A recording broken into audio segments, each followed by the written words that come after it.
제가 이게 시리즈로 나가기 때문에 잠깐 지난주 했던 것을 리마인드 시켜드리고 계속해서 나가겠습니다. 성경을 읽으면 성령께서 함께 하시고요. 또 성령께서 우리 속에 들어있는 하나님의 말씀을 사용하셔서 우리를 지켜주시고 마귀로부터 우리를 보호해 주시고 우리를 인도해 주신다고 하는 그런 말씀을 드렸습니다. 제가 하나님께서 성령께서 우리를 이끌어 주시는 방법이 우리 속에 성경 말씀이 들어있을 때 성령은 그 우리 속에 있는 여기 기록되어져 있는 성경에 쓰여져 있는 그 말씀을 가지고 이끌어 주시는 게 아니고 그 말씀이 우리 속에 들어와 있을 때 우리 속에 들어와 있는 그 말씀을 성령께서 기억나게 해주시고 생각나게 해주시고 감동시켜 주시고 사무치게 해주셔서 우리로 하여금 그 말씀에 순종하게끔 그리고 그 말씀이 믿어지게끔 성령은 그렇게 하신다고 하는 사실을 지난주에 말씀을 드렸죠. 제가 이렇게 제가 한 설교를 이렇게 들어보니까요. 한 가지 실수를 했어요. 요한복음 14장 16절이라고 제가 가르쳐드렸는데 그게 아니고 요한복음 14장 26절이더라고요. 요한복음 14장 26절을 한번 찾아보세요. 거기 보면 하나님께서 성령께서 내가 가면 성령을 보낼 텐데 그 성령이 오시면 내가 너희에게 한 말을 생각나게 하고 기억나게 하신다. 그 생각나게 하고 기억나게 하신다는 것은 들은 말씀, 우리 속에 들어와 있는 하나님의 말씀이 여러분 생각이 나고 기억나게 해주시는데 어떻게? 감동으로. 그래서 여러분 자꾸 하나님의 말씀 읽고 들어서 내 속에 차곡차곡 쌓아 놓으시면 내가 기억을 못해도 기억나지 않아도 기억하게 하시는 분이 누구냐 하면 성령이시기 때문에 그래서 그렇잖아요. 마지막 때 우리가요 어떤 위기에 섰을 때 성경 그렇게 말하지 않습니까? 무엇을 말할까? 걱정하지 마라. 너희가 할 말을 그때 너희에게 주실 텐데 성령께서 주신다고 그랬어요. 그러니까 성경을 하나도 읽어놓지 않으면 위기에 서가지고 그가 나를 위협하면서 하나님 믿을래 말래? 라고 했을 때 성령께서 나에게 역사해 주셔서 하나님의 말씀을 떠올리게 하고 기억나게 해서 거기서 증거해야 되는데 말씀이 내 속에 없어요? 그러면 눈만 바라보고 꼼뻑꼼뻑 하고 있어야 되잖아요. 여러분 이런 예화가 정말 있었죠. 바울이 아그리빠라고 하는 그 왕 앞에서 이제 재판을 받습니다. 그가 죽을지도 몰라요. 그런데 바울은 거기서 복음을 전합니다. 아니 재판장 앞에서 복음을 전해요. 그러니까 아그리빠 왕이 그러지 않습니까?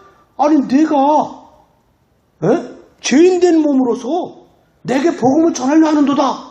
그러니까 바울이 뭐라 그럽니까? 내가 이렇게 묶인 것 당신 앞에 내가 이렇게 묶인 것 외에는 당신도 나처럼 되기를 원합니다. 왕 앞에서. 그렇게 말하던 그 담대함과 그리고 거기서 전했던 그 말씀은 바울이 성경 말씀을 많이 읽고 듣고 알아서 이 속에 있었던 말씀이에요. 그러다가 위기에 섰을 때 그 말씀이 성령께서 기억나게 해주시고 생각나게 해주셔서 그 말씀이 떠올라서 그 말씀을 그대로 전해주는 겁니다. 우리도 그렇게 할 수 있다라고 성경은 말하고 있어요. 너희가 어떠한 일에 처하든지 걱정하지 마라. 두려워하지 마라. 내가 그때 할 말을 내가 네 안에 있는 성령이 네가 할 말을 하게끔 그렇게 해줄 거다. 믿으시면 아멘 합시다. 그래서 저 두려워하지 않아요. 그냥 읽고 잊어버려요. 읽어놓고 잊어버려요. 위기에 서게 되면 성령께서 그 말씀을 사용하실 거니까. 성경을 읽으면 성령이 역사하시는 거예요. 여러분, 그 마가복음 16장 마지막 절에 그 제자들이 두루 나가서 말씀을 전파하며 하나님이 함께하사 그 말씀을 확실하게 증거하셨더라 그랬어요. 주님은 부활하셔서 하늘 올라가셨어요. 제자들이 이제 막 나가서 말씀을 증거하고 전합니다. 그런데 하나님이 함께하셨다. 함께하시는 하나님이 누굴까요? 성부, 성자, 성령 중 누굴까요? 성령께서.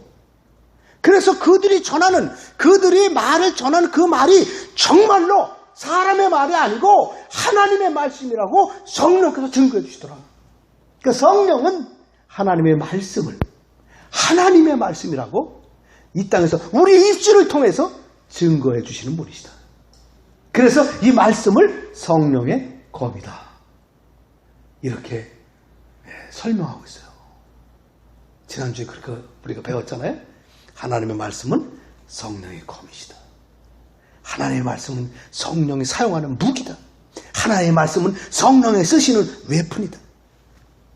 꼭 기억하시고 하나님의 말씀을 여러분 가지셔서 무기를 가지고 승리하는 여러분 되어지기를 축원합니다.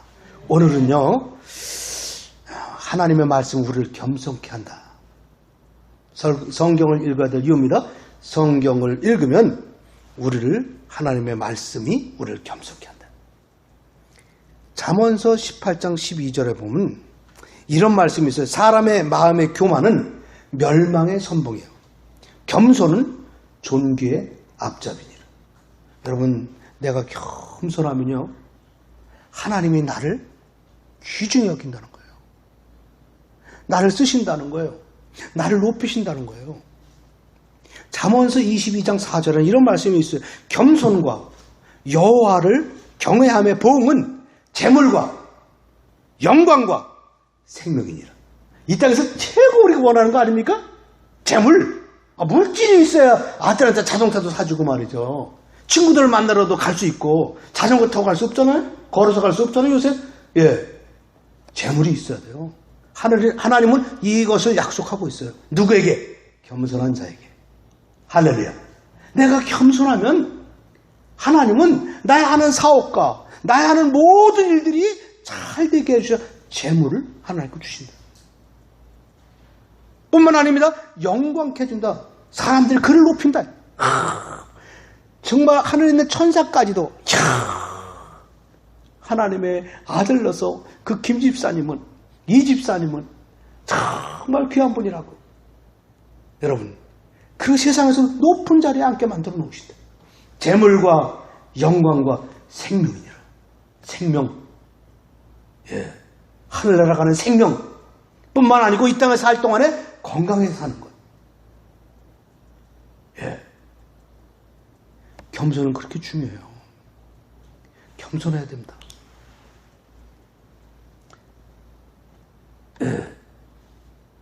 성경 한 구절을 그거 읽기 전에요. 여러분, 겸손이 뭐라고 생각하세요? 세상 사람들은 겸손이라고 말하면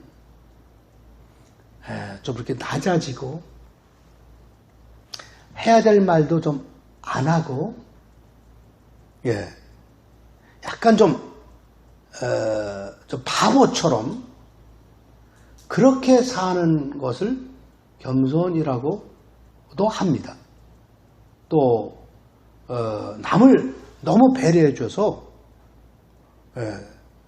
내가 좀 얘기해야 될 것도 얘기 못하고 그냥 가만히 속에서 내가 가슴앓이 하는 그런 사람들 있죠.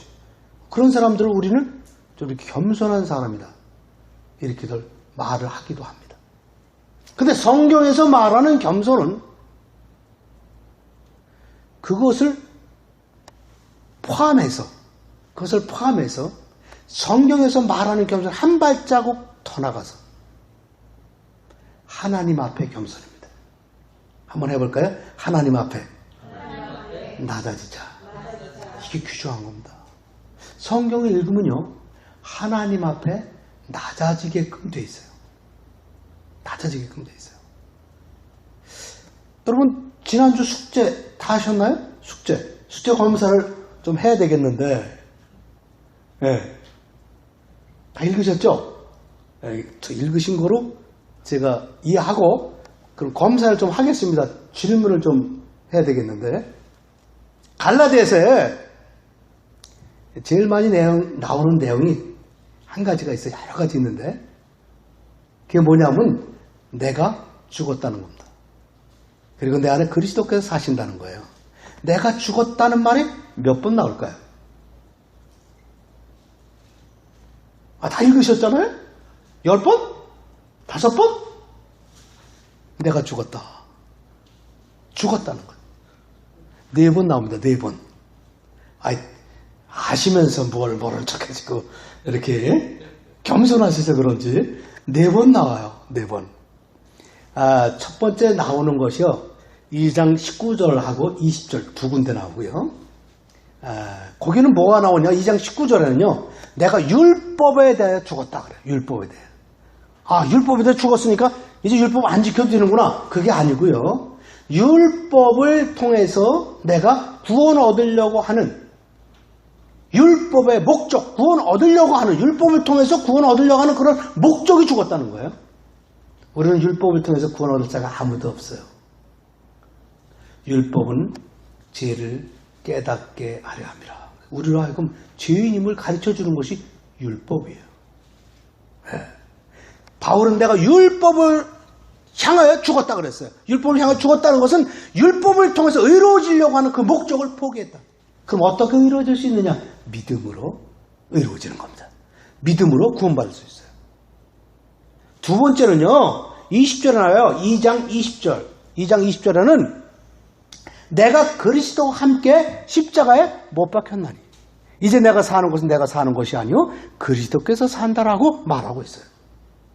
자, 십자가를 보세요. 거기에 누가 죽었다고요? 내가 그리스도와 함께 내가 못 박혔다. 나의 옛사람이 죽었어요. 옛사람이 죽었는데 뭘 할 말이 있겠어요? 뭘 하실 수 있겠어요? 죽은 겁니다. 이게 겸손이에요. 성경은 우리에게 겸손을 말하고 있는데 내가 지금 죽어 있느냐? 내가 죽은 자라는 것을 알고 있느냐? 옛사람이 지금도 살아있느냐? 물어보고 있는 겁니다. 또 갈라디아서 5장 24절에 있어요. 5장 24절에 보면 너의 정욕과 탐심을 하나님 앞에 못 박았다. 나의 정욕과 탐심을 못 박았다. 그러니까 내 육체의 소욕을 다 십자가 못 박았다. 또 마지막으로 있어요. 마지막 6장이에요. 마지막으로 6장 14절에 보면요. 14절에 보면 세상이 나에 대해 못 박히고 내가 세상을 향하여 못 박았다. 여기 봐보세요. 자, 여기 봐보세요. 세상이요 죽었대요. 바울은요 세상이 나에 대해서 죽었다. 이 말은 뭡니까? 세상이 죽었으니까 세상에서 가질 게 있을까요 없을까요? 있어요 없어요? 세상이 나에 대해서 다 죽었대요. 가질 게 없다는 것이죠. 내가 세상을 향해 또 죽었대요.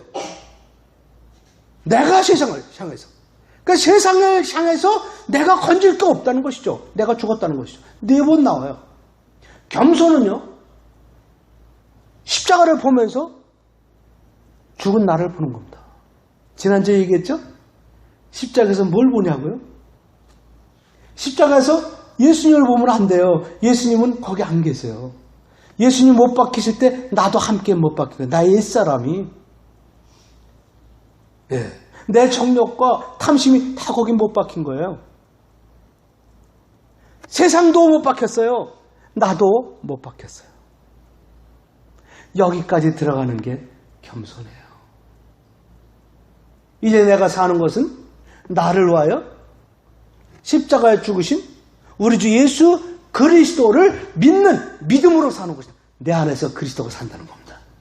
할렐루야. 겸손해요. 이것을 읽는데 어떻게 내가 살아날 수 있겠어요? 또 반복해서 읽고 또 반복해서 또 반복해서 읽을 때마다 내가 죽었구나. 내가 죽었구나. 난 죽은 자구나. 난 이미 죽은 자구나. 성경을 읽으면요, 이거를 계속 하나님은 내게 들려주십니다. 그래서 성경을 읽는 것은 우리 주님께 직접 설교를 듣는 거라 그랬잖아요. 지난주에. 성경 말씀을 내가 읽을 때 목사님을 통해서도 설교 말씀을 들을 수 있지만 주님이 직접 내게 들려주시는 그 시간이 성경 읽는 시간이다. 읽다 보면 이런 말씀들이 나를 찔러요. 내가 아직도 살아있구나. 내가 아직도 살아서 내 주장을 펴고 있구나. 교회에 대해서 내 주장을 내가 펴고 있구나. 내 뜻대로 우리 목사님이 해주지 않는다고 내가 이렇게 불평불만을 가지고 있구나. 예. 세상을 향해서도 내가 이런 욕심을 내가 품고 있었구나. 그렇다고 돈 벌지 말라는 거 아닙니다. 여기 겸손에 우리에게 겸손한 자에게 주시는 것은 재물과 영광과 생명이라고 그러는데 세상에 번질 거 없으니까 돈도 벌지 말아야지, 공부도 하지 말아야지, 이런 말이 아니고 공부 열심히 하세요. 우리 학생들도 공부 열심히 하시고, 예, 그리고 좋은 데 취직해서 돈도 많이 벌으세요. 그 돈을 주를 위해서 쓰시면 되는 겁니다. 그럼 내가 죽는 거예요. 이것은 내 거니까 이것은 절대 놓지 않겠다. 나를 위해서 쓰겠다. 여러분, 이렇게 마음 먹으면 내가 살아있는 거예요. 이건 다 하나님 거다. 하나님이 내가 주신 거다. 이 땅에 살 동안 주를 위해서 주님의 영광을 드러내라고 물질을 내게 주신 거구나. 네, 여러분 그렇게 마음을 먹고 주님 앞에 여러분 마음을 먹는다면, 그렇게 믿음을 갖는다면 점점 자꾸 겸손을 향해서 가는 거죠. 그렇게 겸손한 자에게 하나님은 축복해 주신다. 제가 읽어드리겠습니다. 디모데전서 6장 3절과 5절인데요. 누구든지, 디모데전서 6장 3절서부터 5절까지입니다. 제가 읽어드릴게요. 누구든지 다른 교훈을 하며 바른 말, 곧 우리 주 예수 그리스도의 말씀과 경건에 관한 교훈에 창념치 아니하면 저는 교만하여 아무것도 알지 못하고 변론과 언쟁을 좋아하는 자는 이로써 투기와 분쟁과 회방과 악한 생각이 나며 마음이 부파해지고 진리를 잃어버려 경건을 이익의 재료로 생각하는 자들의 다툼이 일어나느니라. 디모데전서 6장 3절서부터 5절까지 있는 말씀인데요. 이 말씀이 무슨 말씀이냐면요, 하나님의 말씀에 내가 창념치 아니하면, 읽지 아니하면, 하나님의 말씀을 붙들고 살지 않으면, 날마다 하나님의 말씀을 읽지 아니하고 내가 그냥 살아간다면, 여기 뭐라고 말하냐면 교만해진다고 그랬어요. 저는 이 말씀을 읽는 그 순간 탐복을 했어요. 어쩜 하나님께서는 이토록 우리 인간의 마음을 잘 이렇게 끄집어내서, 왜 그런지 아세요? 우리 인간은요, 하나님의 말씀 붙들지 않으면 옛사람이 다시 살아나게끔 돼 있어요. 육체를 가지고 있는 한 옛사람이 계속 살아나게끔 돼 있어요. 그래서 나도 모르게 하나님의 말씀에 집착하지 않으면 나도 모르게 교만해지는 겁니다. 교만해진다는 것은 뭡니까? 옛사람인 내가, 십자가에 못 박힌 내가 다시 내려와서 다시 활동한다는 거예요. 그렇게 말하고 있지 않습니까? 제가 다시 한번 읽어드릴게요. 누구든지 다른 교훈을 하며 바른 말, 곧 우리 주 예수 그리스도의 말씀과 경건에 관한 교훈에 창념치 아니하면, 이게 창념하다 하는 것은 아주 붙들지 않으면, 아주 대충 붙드는 게 아니에요. 아주 악착같이 붙들고 들어지는 모습을 얘기하는 겁니다. 그렇게 하지 않으면 저는 어떻게? 교만하여. 그 뒤에는 교만한 사람들의 내용을 쭉 나옵니다. 아무것도 알지 못하고 변론과 언쟁을 좋아하게 되고, 분쟁과 투기와 분쟁과 회방과 악한 생각들이 나기 시작하고, 다 자기가 살아나잖아요. 교만해져서. 여러분, 원래 성품이 아주 급하고 좀 그런 사람들이 있어요. 다혈질인 사람들이 있어요. 그래서 뭘 얘기하면 생각하지 않냐고 일단 혈기부터 내는 분들이 있어요. 어느 분들은 한참 생각하다가 그것을 얘기하는 사람이 있어요. 좀 생각해서 얘기하는 사람이 더 좋겠죠. 근데 그거는 성품이죠. 둘 다 어떻게 보면 같은 교만이다. 말씀에 내가 악착같이 붙들지 않으면 누구든지 저희 목사도 저 같은 사람도 교만해질 수 있다.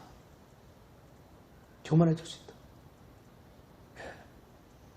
교만은 패망의 선봉이야. 겸손은 존귀의 앞잡이니라. 그렇게 말하고 있어요. 성경 읽을 때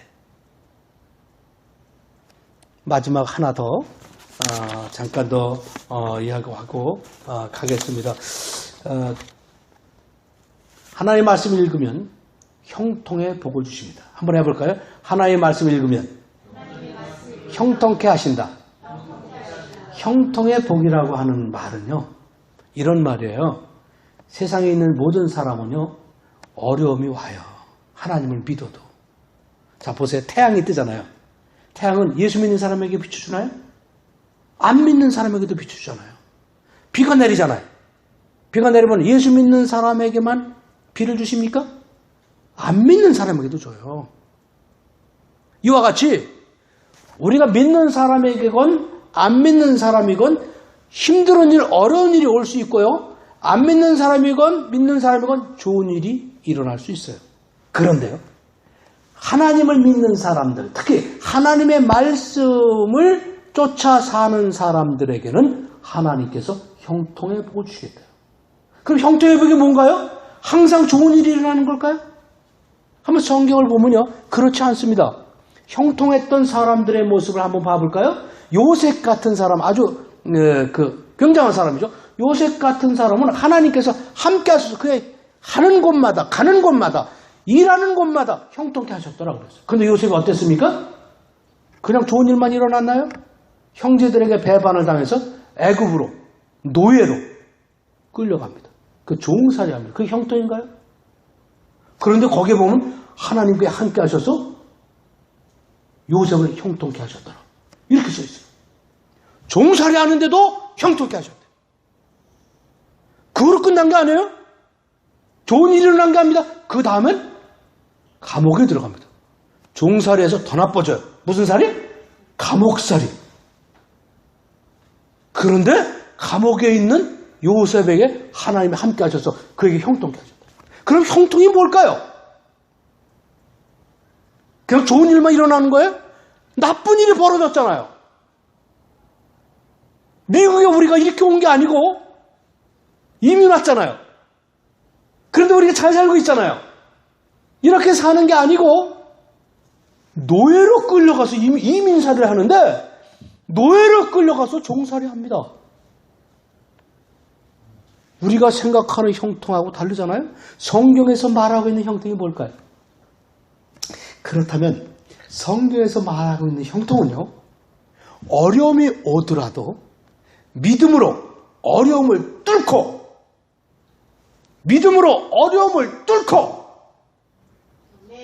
할렐루야, 뚫고 형통케 되어지는 삶, 복을 누리는 삶. 그 다음에 어떻게 됐어요? 요셉이 국무총리가 됐잖아요. 왕의 바로 밑에. 형통이 이루어졌습니까? 안 이루어졌습니까? 우리를 그렇게 만들어주겠다는 거예요. 우리에게 어려움이 온다 할지라도, 어려움이 오더라도 그 전화위복이 돼서 도리어 그 일을 통해서 너와 내 가정을 하나님께서 형통케 해주시겠다. 하나님의 약속입니다. 그뿐만 아니에요. 다윗은 어땠습니까?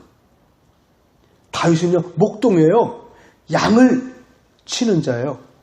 그런데 그가 어떤 일이 벌어져요? 골리앗을 만나요. 양을 치던 자가 골리앗 앞에서 이제 잘못하면 죽어야 돼요.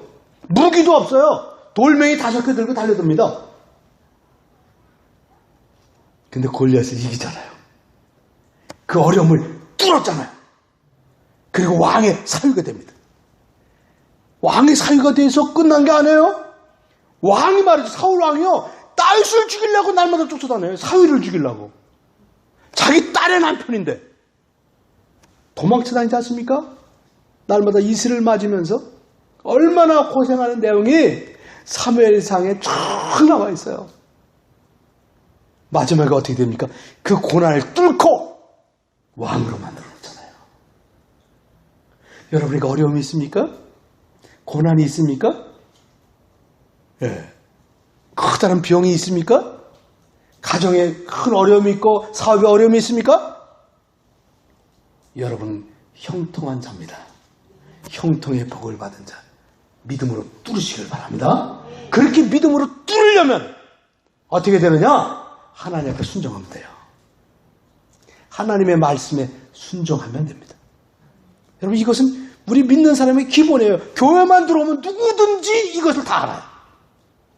누구든지 하나님의 말씀에 순종하기만 하면 하나님께 형통케 해주시는 복을 준다는 걸 모르는 사람이 없어요.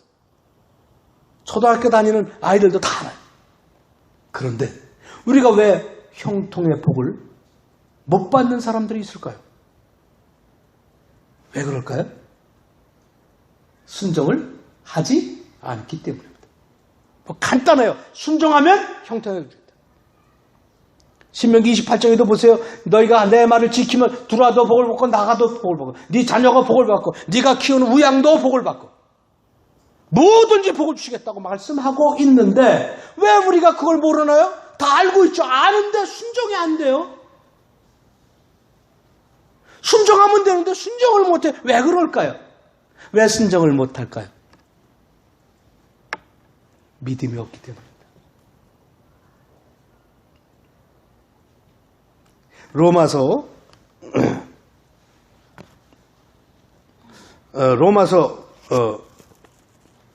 1장 5절에 보면 끝부분입니다. 끝부분. 그로 말미암아 우리가 은혜와 사도의 직분을 받아 그 이름을 위하여 모든 이방인 중에서 믿어 순종케 하나니. 믿음이 있으면 어떻게 된다? 순종할 수 있다. 그러니까 순종하지 못하는 것은 내 속에 뭐가 없다? 믿음이 없기 때문이다. 어쩜 이렇게 콕콕 찌르는지 오늘 이준호 목사가 와가지고 왜 이렇게 내 마음을 콕콕 찌르냐. 기분이 별로 조금 그렇다 이렇게 생각하실지 몰라도 이것이 복이 되기를 축원합니다. 예. 형통의 복을 받는 걸 비결을 모르는 사람이 없어요. 하나님 믿는 사람 치고서 형통의 복 받는 비결 모르는 사람이 없어요. 다 알아요. 근데 순종이 안 되니까. 그런데 왜 순종을 못하느냐? 성경에 보니까 믿음이 없기 때문이다. 믿으면 순종할 수 있다고 말하고 있어요. 믿어 순종케 하나니. 믿음이 있으면 순종이 된다. 믿음이 없으니까 순종하지 못하고 순종하지 못하니까 형통의 복을 내가 누리지 못하는 것이죠. 자, 그렇다면 믿음이 있으려면 어떻게 해야 될까요? 이 말씀을 꼭 전부 찾으세요. 자, 다 같이 한번 볼까요? 로마서 10장 17절 말씀입니다. 로마서 10장 17절.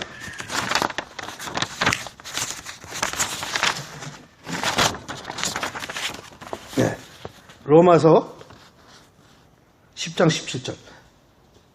다 피셨어요? 요 믿음을 가지면, 요것만 가지면 돼요. 요것만 가지면 순종할 수 있고요. 요것만 가지면 순종이 되니까 형통의 복을 받는 겁니다. 두려워하지 마세요. 가정에 어려움이 있습니까? 걱정하지 마세요. 여러분은 형통의 복을 이미 가지고 있는 자들이에요. 자, 같이 한번 읽어보겠습니다. 시작. 그러므로 믿음은 들음에서 나며 들음은 그리스도의 말씀으로 납니다. 믿음이 어떻게 온다고요? 들을 때. 듣긴 듣는데 뭘 들어야 된다고요? 세상 말을 들어요? 하나님의 말씀을 들어요? 옳지. 저렇게 똑똑하신지 몰라. 여기 풍성한 교회인들은요, 풍성하게 복을 누릴 겁니다. 왜냐하면 똑똑하시잖아요. 다 알잖아요. 근데 밖에 있는 분은 잘 모르더라고. 어느 분은 잘 모르더라고요. 믿음이 언제 들어오느냐? 하나님의 말씀을 들을 때. 세상 말을 들으면요, 세상 음성을 듣습니다. 제가요, 그 전에, 이렇게 아프신 분들을 위해서 제가 기도할 시간이 있었어요. 그래서 아프신 분을 한참 제가 기도하고 나니까, 그래도 기도하고 나서 이분이 그래도 믿음을 갖겠지라고 생각했는데, 기도가 끝나자마자, 목사님, 그래요? 그래서, 왜요? 그랬더니, 목사님, 이 병은 못 고치는 병이래요. 그래서, 아니, 그러면 누가 그래요? 아, 닥터가 그러는데 이 병은 못 고친대요. 그럼 막 30분 동안 붙들고 그냥 붙들고 이렇게, 그럼 난 뭐야? 네. 저뿐만 아니고요. 한번 보세요. 성경은요, 못 고치는 병을 하나님은 고친다라고 말하고 있습니다. 소경을 세상에 지금 고칩니까? 못 고쳐요. 문둥병자 고칩니까? 그때나 지금이나 못 고칩니다. 암 환자들이요. 여러분, 제가 저기 읽어보니까요. 그 암에 대해서 한번 쭉 읽어봤어요. 그랬더니 암에서 난 사람들은요. 그건 그 암의 여러 종류인데요. 그 암은요. 별로 이렇게 저 사람을 죽일 수 있는 암이 아니래요. 그런 암에 걸린 사람만 낫는 거래요. 진짜 사람을 죽이는 악한 암에 걸린 사람은 다 죽는답니다. 그건 닥터가 쓴 글이에요. 제가 그거 읽고서 깜짝 놀랐어요. 그렇게 하면 사실 암에 걸렸다고 수술할 필요도 없는 거 아닌가 이런 생각이 들더라고요. 죽어야 될 병에 걸린 사람은 아무리 수술해도 죽고 살아야 될 암에 걸린 사람은 수술 안 해도 낫는다는 거예요. 닥터는 그렇게 썼더라고요. 그 자기의 양심을 걸고 썼어요. 양심을 걸고. 그러니까 낫지도 않는 병인 걸 알면서도 닥터는 대든다는 것이죠. 뭐 때문에? 그렇죠. 그런데요. 성경은 다 나와 있어요. 못 고치는 병들을 다 고쳤어요. 신기하죠? 우리가 기도해서 병 고쳐달라는 건요. 못 고치는 병이니까 기도하는 거지. 고치는 병이면 못하는 기도예요. 병원에 가면 다 낫는 거. 못 고치는 병이니까 세상에 못 고치는 병이니까 도전하는 것이고요. 못 고치는 병이니까 하나님이요. 당신은 할 수 있습니다라고 간절히 기도하는 거죠. 그렇지 않습니까? 그 30분 동안 기도해 줬는데 이 병은 안 낫는 병이래요. 네. 아니 낫는 병을 못하러 기도해 줘요. 낫는 병을. 네. 그렇지 않습니까? 낫는 병.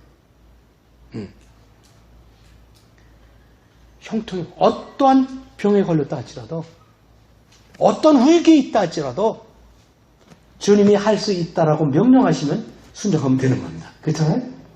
순종이 그렇게 중요해요. 믿어야 순종이 되죠. 믿지 않으니까 이 병은 못 고치는 병이야. 닥터가 말했어. 그러니까 기도해봤자 소용없어. 안 하는 거죠. 예.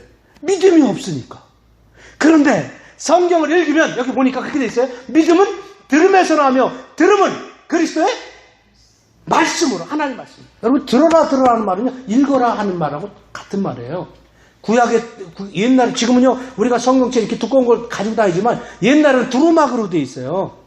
그러니까 성경을 가지고 있는 사람이 별로 없었어요. 제사장들하고 레위인들만 가지고 있었지 나머지 평신도들은요. 성경 있는 사람이 없어요. 그래서 모임은요. 제사장들이 성경을 읽어줍니다. 그래서 들어야 돼요. 그래서 들으면 믿음이 들음에서 나며 그러는 거예요. 만약 지금 이 말씀을 하나님 주신다면 믿음은 성경을 읽음에서 나며 이렇게 됐겠죠. 그때 당시 이렇게 성경이 완성되지 않았거든요. 두루마리를 가지고 다녔어요. 있는 한 마을에 성경 가지고 있는 그 두루마리를 가지고 있는 사람이 한 명이 있을까 말까 할 정도로. 우리는 얼마나 감사합니까? 아무 때나 성경 읽을 수 있잖아요. 그러니까 읽어라, 들어라 같은 말입니다. 그래서 성경 읽어야 돼요. 성경 읽으시면 믿음이 샘솟듯 올라옵니다. 그 믿음을 가지고 주님 앞에 순종하면 여러분과 여러분의 가정은 형통한 복을 갖는 겁니다. 누리는 자가 되는 겁니다. 그렇게 성경을 말하고 있습니다.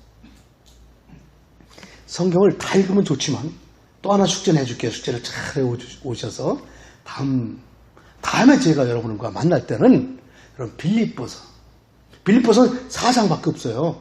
5분이면 읽어버려요. 정말입니다. 5분이면. 그거를 하루에 5번씩.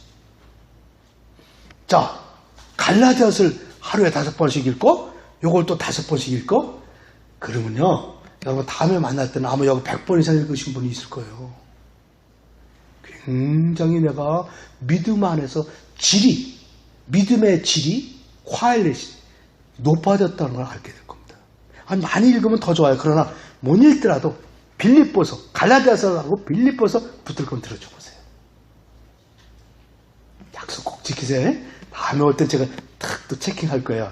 오늘은 아주 너무 숙제를 잘 오셔서 제가 감사하고 제가 기쁨으로 이 설교를 여기까지만 마치겠습니다. 다 같이 기도하겠습니다.